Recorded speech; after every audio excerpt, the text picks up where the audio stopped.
பசுமை நிறைந்த புல்வெளியில் ஒரு உழைப்பாளி எறும்பும் மகிழ்ச்சியான வெட்டுக்கிளி வாழ்ந்தன. எறும்பு தினமும் வேலை செய்து உணவை சேகரித்தது. ஆனால் வெட்டுக்கிளி அது வயலினை வாசித்து ஆடிக்கொண்டே இருந்தது.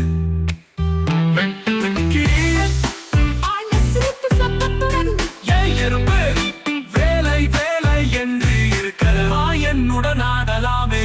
எறும்பு மெதுவாக பொறுமையுடன் இப்போ உழைத்தால் தான் குளிர்காலத்தில் சிரிக்க முடியும் பூச்சி. ஆனால் வெட்டுக்கிளி கேட்கவே இல்லை. அது தனது பாட்டிலும் ஆட்டத்திலும் மூழ்கியதே.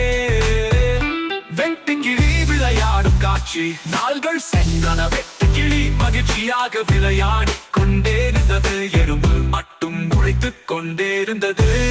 நான் உழைக்கலே சந்தோஷமாய் இருக்க போறேன் என்று வெட்டுக்கிளி சிரித்தது. குளிர்காலம் வந்தது.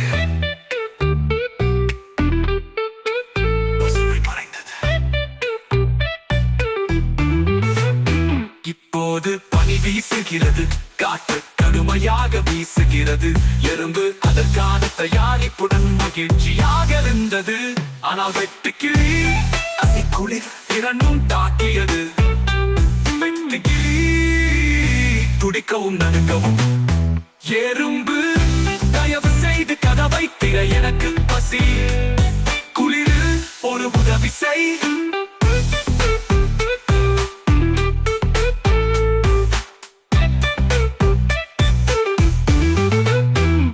எறும்பு அன்புடன் வா வெட்டுக்கிளி, இங்கே சாப்பாடு இருக்கு, சுடுமணல் இருக்கு. வெட்டுக்கிளி நன்றியுடன் உள்ளே வந்தது. அது உணர்ந்தது உழைப்பின் அருமை. வெட்டுக்கிளி நன்றி, எறும்பு நன்றி. அடுத்த கோடை காலம் நானும் உழைப்பேன். அந்த நாளுக்கு பிறகு வெட்டுக்கிளி உழைப்பாளியாக மாறியது. மோரல், இன்று உழைத்தால் நாளை சிரிக்கலாம்.